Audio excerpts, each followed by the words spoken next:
Hello friends. तो आज हम बात करते हैं एनसीईआरटी चैप्टर नंबर 1 पे। इसका लेसन 1 का है भोजन या कहाँ से आता है। इसमें हम बात करेंगे। आइए देखते हैं। इसमें दिया गया है, हम लाइन बाय लाइन बताते चलेंगे। आज आपने घर में क्या खाया था, पता लगाइए आपके दोस्त ने आज क्या खाया था। क्या आपने कल और आज एक ही प्रकार का हल लिया था? क्या यह सत्य है कि अलग अलग समय में हम भिन्न भिन्न प्रकार का हल लेते हैं? ये सत्य है, हम एक समय पे एक ही प्रकार का हल लेते हैं या अलग अलग तरीके से लेते हैं, ऐसा इसमें बताया गया। फिर दिया गया विभिन्न खाद्य पदार्थ। क्रियाकलाप 1 में देखिए, विद्यालय में अपने दोस्तों से उन खाद्य पदार्थों की जानकारी प्राप्त कीजिए जो पूरे दिन में खाते थे। यदि वे विभिन्न राज्यों के रहने वाले हों तो उनसे भी यहाँ जानकारी प्राप्त करने का प्रयास कीजिए। तथा इधर देखिए दिया गया है साड़ी में, इधर भी है, इसमें दिया गया है दोस्त का नाम भी लिखना है, उसमें पूरे दिन खाना क्या खाए थे उसको खाद्य पदार्थ भी लिखना है। तो इसके बाद नीचे आ जाते हैं, यहाँ पे देखिए मच्छी भी दिया गया है, चावल भी, रोटी भी, सब कुछ दिया गया है। फिर इधर आ जाते हैं, फिर दिए गए थे अपने भोजन में हम अनेक प्रकार की चीज़ें खाते हैं। खाने की भी ये चीज़ें किससे बनी होती हैं। जैसे पके चावल के बारे में सोचते हैं, हम कच्चा चावल लेते हैं, उसमें पानी उबालते हैं। इसे तैयार करने में हमें 2 पदार्थों का संगठन की आवश्यकता होती है। इसे उबालते हैं, उसमें फिर डालते हैं, फिर चावल पकता है। कच्चे चावल को लेते हैं, फिर उसको उबालते हैं, फिर होता है। फिर इधर दूसरी ओर हम भोजन को तैयार करने में हमें कई संगठनों की आवश्यकता होती है। यदि हम सब्जी बनाना चाहते हैं तो अलग अलग प्रकार की कई प्रकार की सब्जियाँ, नमक, मसाला, तेल आदि की आवश्यकता होती है। इसको ले लेते हैं, जैसे नमक, मसाला, तेल आदि की आवश्यकता होती है। फिर क्रियाकलाप 2 में देखिए, कुछ खाद्य पदार्थों को छाटिए, इसमें देखिए, और अपने दोस्तों के घर चर्चा करने की जानकारी प्राप्त कीजिए। उनको बनाने के लिए कौन कौन सी सामग्री चाहिए। उनको साड़ी, नीचे दी गई साड़ी में दिया गया है, सूचीबद्ध किया गया है। इधर देखिए नीचे खाद्य व्यंजन, उनकी कच्ची सामग्रियाँ, रोटी चपाती जो होता है, रोटी जो होती है इसे आटा और जल से ही आटा को बनाया जाता है। दाल जो होती है कच्ची दाल होती है, जल और नमक, तेल, घी, इनमें सब कुछ मिला के बनाया जाता है। फिर हम नीचे आ जाते हैं, उसके बाद देखते हैं, इसके ऊपर हम पढ़ लिए, इसमें दिए गए हमने क्या देखा। कक्षा में चर्चा कीजिए कि हम क्या विभिन्न व्यंजनों में कुछ संघटक समान रूप से प्रयुक्त करते हैं। अच्छा, ये संघटक कहाँ से आते हैं? जितनी भी चीज़ें होती है कहाँ से आते हैं? बाज़ार से लाते हैं या कहीं और से लाते हैं? घर में भी होता है, हम उगाते भी हैं, ऐसा होता है। फिर नीचे आते हैं, खाद्य सामग्री हम उनके स्रोत। साड़ी बात 1.2 में देखिए, इधर ऊपर दिया गया है, ये है, ये दिया गया है। फिर इधर नीचे आ जाइए, फिर खाद्य सामग्री में उनके स्रोत देखिए कैसे कैसे कहाँ से आता है। सूचीबद्ध 1.2 में सूचीबद्ध कुछ कच्ची सामग्री जैसे फल और सब्जी के स्रोत का अनुमान लगाना हमारे लिए बहुत आसान हो सकता है। यह कहाँ से आते हैं? निश्चित रूप से पौधे से। गेहूँ और चावल का क्या स्रोत है? आपके धान और गेहूँ के खेतों में उनके पौधों की अनेक पंक्तियाँ देखी होंगी, इनसे हमें अनाज प्राप्त होते हैं। कुछ अन्य खाद्य पदार्थ जैसे दूध, अंडा, मुर्गा, मछली, झींगा, मांस आदि में जंतुओं से प्राप्त होते हैं। इधर देखिए नीचे दिया गया है, ये खेत की रुपाई हुई है धान की, इसमें नीचे भी गेहूँ धान को ले जाया जा रहा है, सब कुछ हार्वेस्टिंग हो गया, उसके बाद लेके जा रहे हैं। क्रियाकलाप 3 में देखिए, हम पूर्व सूचीबद्ध खाद्य पदार्थों में उनके संगठनों के स्रोत को जानने का प्रयास करें। कुछ उदाहरण 1.3 में भी दिए गए हैं, नीचे दिए, इधर दिया गया है टेबल में, हाईलाइट करके आपको दिखा देते हैं। इधर नीचे दिया गया है, आप देख सकते हैं। फिर देखिए क्रियाकलाप 3 में देखिए, आइए हम पूर्व सूचीबद्ध खाद्य पदार्थों में उनके संगठनों के स्रोत जानने का प्रयास करें। कुछ उदाहरण साड़ी 1.3 में दिए गए हैं। कुछ और उदाहरण इस सूची में जोड़िए, इनके रिक्त स्थानों की पूर्ति कीजिए। इसमें रिक्त स्थानों की पूर्ति करनी है। इसमें देखिए कुछ दिए खाद्य व्यंजन दिए गए, संघटक है जिससे वे बने हैं तथा उनके स्रोत। इडली, इसमें देखिए चावल है, उड़द की दाल रहती है, उड़द को भिगोया जाता है, फिर दाल को उसको पीसा जाता है, दोनों मिला के फिर नमक, उसमें जल, स्वादानुसार नमक। तो चिकन करी में तो चिकन रहता है, मसाला, तेल, घी, जल, इसको सबको पता है। खीर भी रहता है, दूध, चावल, चीनी और जो मेवा पड़ते हैं सब अपना अपना डालते हैं अपने हिसाब से। फिर नीचे आ जाते हैं, क्रियाकलाप 3 हमें क्या निष्कर्ष निकालते हैं। पौधे विभिन्न खाद्य संगठनों जैसे कि अन्न, सब्जी तथा फल इत्यादि के स्रोत हैं। जंतुओं से हमें अंडे, मांस तथा अन्य जानता उत्पाद प्राप्त होते हैं। गाय, बकरी तथा भैंस दूध देने वाले कुछ सामान्य पशु हैं। दूध एवं विभिन्न दुग्ध उत्पाद जैसे कि मक्खन, क्रीम, घी, पनीर और दही का उपयोग करते हैं। इधर देखिए मक्खन, घी, दही, पनीर, इधर पिन क्यों नहीं चल रहा है?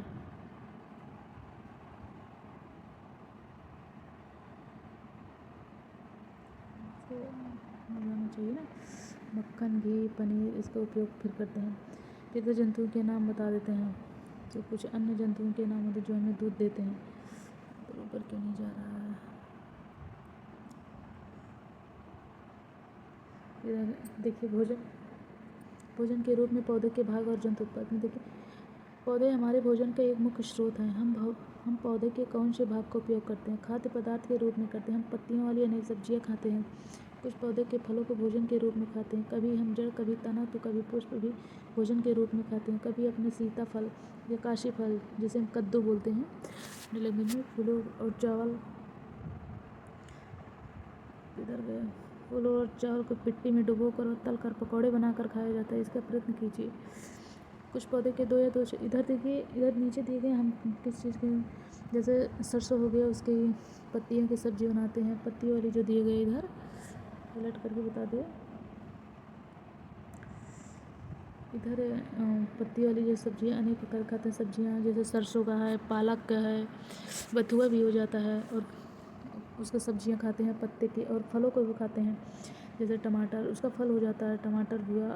और ऐसे ऐसे बहुत चीज़ें, तना भी खाते हैं हम, जड़ भी खाते हैं, आलू हुआ, शलजम हुआ, गाजर हुआ, ऐसे ऐसे हम सब कुछ खाते हैं। इधर ये काशी फल है। फिर नीचे आ जाते हैं, इधर आ जाते हैं और कुछ चीज़ों से हम दो या दो से अधिक भाग को खाते हैं।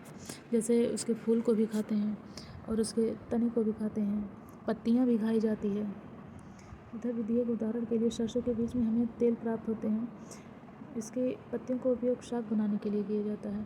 आप केले के पौधे के विभिन्न भागों के बारे में सोच सकते हैं जिन्हें हम भोजन के रूप में लेते हैं। क्या आप अन्य बारों में सोच सकते हैं जिसे दो या दो से अधिक भाग खाए जाते हैं?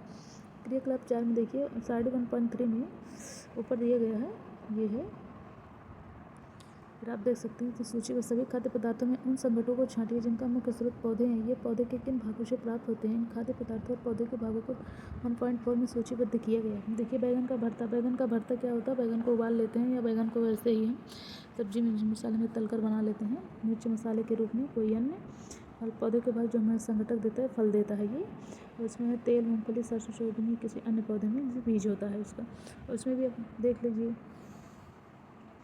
अपने आसपास के अनजान पौधे में यहाँ देखने के लिए परीक्षण न करें कि वे खाने योग्य है। कभी कभी पौधे विषैले भी होते हैं। हमें जिस चीज़ के बारे में जानकारी नहीं होती है तो उसके बारे में हमें नहीं खाना चाहिए। तो कभी कभी वो चीज़ें विषैला भी हो सकता है, हमें नुकसान भी पहुँचा सकते हैं। फिर इधर नीचे दिए गए मूंग तथा चने के कुछ सूखे बीज लीजिए। अब इनमें से कुछ बीजों को जल से भरे एक पात्र में डाल दें। एक दिन के लिए छोड़ दें। अगले दिन जब जल को पूरी तरह निकाल दें तो बीजों को गिलास में रहने दें। उन्हें एक गीले कपड़े में लपेटकर एक ओर रख दीजिए। अब क्या आप बीजों में कुछ परिवर्तन देखते हैं? क्या एक छोटी सी सफ़ेद संरचना बीज के बाहर निकल आती है? यदि हाँ तो बीज अंकुरित, जैसे हम बीज चना ले लेते हैं या मूंग ले लेते हैं, कोई चीज़ ले लेते हैं, अगर हम भिगो देते हैं तो उसके दूसरे दिन तो वो फूल जाता है। फिर अगर उसे हम कपड़े में, सूखे कपड़े में लपेट कर रख देते हैं तो उसमें रेशे निकल आते हैं, जैसे अंकुरित हो जाता है चना। वो रेशेदार जो चने को खाते हैं तो हमारे शरीर के लिए बहुत फ़ायदे होते हैं। इससे नली को साफ करते हुए जाते हैं जो रेशेदार होते हैं। तब ये बीजों को पानी में धोएं, पानी निकाल दें और गीले कपड़े से ढककर अगले दिन के लिए उन्हें छोड़ दें। क्या उस दिन आपको बीजों से बाहर निकलते हुए छोटा सा अंकुर दिखाई दे? वही चना अंकुरित हो जाता है। अंकुरों को सावधानी से धोकर आप इन्हें खा सकते हैं, ये उबाले भी जा सकते हैं। इनमें कुछ मसाले मिलाकर खाने के लिए स्वादिष्ट अल्पाहार।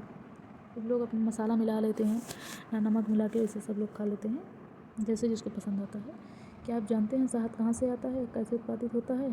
क्या आपने एक मधुमक्खी का छत्ता देखा जहाँ बहुत सी मधुमक्खियाँ भिनभिना करती हैं? मधुमक्खियाँ फूलों के मकरंद मीठे रस एकत्रित करती हैं और उन्हें अपने छत्ते में भंडारित करती हैं। फूल और उनका मकरंद वर्ष के केवल कुछ समय में उपलब्ध होते हैं। अंततः मधुमक्खियाँ इस मकरंद का भंडारण कर लेती हैं ताकि पूरे वर्ष उपयोग किया जा सके। हमें ऐसे छत्ते मधुमक्खियों द्वारा भंडारित भोजन का शहद के रूप में उपयोग करते हैं। मधुमक्खियाँ होती हैं वो कहीं इस फूल पे, कहीं उस फूल पे, कहीं उसके इस फूल जाती हैं, बैठती हैं। कितने रस को ले कुछ चूस कर लेकर आती है, उसके मकरंद को इकट्ठा करती हैं, फिर उससे बनाती हैं। ये तो सबको पता ही होगा। और जंतु क्या खाते हैं? क्या आपके घर में कोई ऐसा पालतू पशु है जिसकी आप देखभाल करते हैं? जैसे कुत्ता, बिल्ली, भैंस, बकरी इत्यादि सब लोग अलग अलग पालते हैं। फिर आपको इसकी जानकारी भी अवश्य होगी कि पालतू जानवर क्या खाता है, क्या जंतु क्या खाते हैं। क्या आपने कभी गिलहरी, कबूतर, छिपकली, छोटे से कीट को खाना खाते देखा है? जी देखा है। जैसे कीड़े मकोड़े खाते हैं, छिपकली होती है कीड़े मकोड़े खा लेती है। गिलहरी है फल फ्रूट खाती है। गिलहरी तो फल ले जाती है, कितना छिपा देती है, जिसके इसके बाद में पेड़ उगाते हैं, पेड़ पौधे हो जाते हैं। 1.5 में क्रियाकलाप नीचे दिया गया है, देखिए। अनेक जंतुओं के नाम लिखे हैं, उसमें कुछ जंतुओं द्वारा खाए जाने वाले भोजन भी लिखे हैं। साड़ी के रिक्त स्थानों की पूर्ति कीजिए। जैसे इसमें देख लीजिए, भैंस जो है घास, खली, भूसा, अनाज, पत्ती। बिल्ली छोटे जंतु, पक्षी को। चूहा जो होता है वो भी कागज़ के टुकड़े ऐसे सब कुछ खाता रहता है, खाना वाना भी खाता है चूहा। चावल। शेर जो है मांसाहारी है। ये बाघ भी मकड़ी है। कीट बच्चे खाते हैं, कीट इससे पतंग होते हैं, ऐसे मकड़ी के जो जाल होता है फंसे। छिपकली भी ऐसे खाती है। इधर आप इधर देख सकते हैं। फिर 1.5 ध्यान से देखिए। उसके जंतुओं को 3 वर्गों में विभाजित कीजिए। पहले वर्ग में उन जंतुओं के नाम लिखिए जो केवल पौधे और पादप उत्पाद खाते हैं, जैसे शाकाहारी जंतु होते हैं, जो घास खाते हैं, जो सब्जियां खाते हैं, वो सब होते हैं। और यहाँ कुछ ऐसे जो दूसरे प्राणियों को खाते हैं, इनमें दूसरे वर्ग में होते हैं मांसाहारी, जो मांस को खाते हैं। क्या आप कुछ ऐसे जंतु को जानते हैं जिनका भोजन पौधे और जंतु दोनों होते हैं? इन्हें तीसरे वर्ग में रखिए। इन्हें सर्वाहारी जंतु कहते हैं, जो दोनों खाते हैं, भोजन पौधे और जंतु दोनों, मांस भी खाते हैं। इसको इसमें देखिए सबको दिया है। गाय शाकाहारी है, मांसाहारी शेर है, सर्वाहारी कौवा है। इसमें और देखिए शाकाहारी में और क्या आ सकते हैं? कुत्ता भी शाकाहारी नहीं, कुत्ता नहीं है। भैंस भी आ सकती है, इसमें बाघ हो सकता है, कौवा सर्वाहारी में हो सकता है, जैसे सर्वाहारी में, और चील भी हो सकता है मांसाहारी। अगर आप देख लीजिए, पहले जानना चाहते हैं कि पशु बढ़ते से मनुष्य आप किस वर्ग में रखेंगे? मनुष्य को आप किस वर्ग में? मनुष्य तो सर्वाहारी होता है। हम जानते हैं कि हम में से बहुत से लोग ऐसे होते हैं जिन्हें पर्याप्त भोजन नहीं मिलता। हमें ऐसे उपाय खोजने की आवश्यकता है जिनके द्वारा देश में अधिक खाद्य उत्पादन किया जा सके। यही पर्याप्त नहीं होगा, बल्कि हमें ऐसे उपाय खोजने चाहिए जिनमें सुनिश्चित भोजन हमें में से प्रत्येक को आसानी से उपलब्ध हो सके। जी बिल्कुल, ये सही है। हमें इस तरीके से ढूंढना भी चाहिए कि जैसे हर किसी के पास भोजन मिल सके।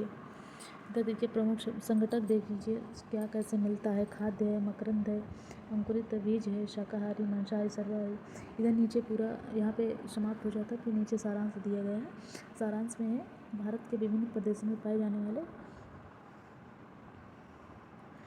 जैसे है सारांश में विभिन्न प्रदेशों में पाए जाने वाले भोजन में बहुत अधिक विविधता है। हमारे भोजन में दूसरा है, हमारे भोजन के मुख्य स्रोत हैं पौधे तथा जंतु हैं। तीसरा है जो जंतु केवल पादप खाते हैं शाकाहारी कहते हैं। जो जंतु केवल जंतुओं को खाते हैं उन्हें मांसाहारी कहते हैं। जो जंतु पादप तथा दूसरे प्राणी दोनों को ही खाते हैं सर्वाहारी कहते हैं। इधर देख लीजिए, अब नीचे दिए गए उसके अभ्यास को देख सकते हैं।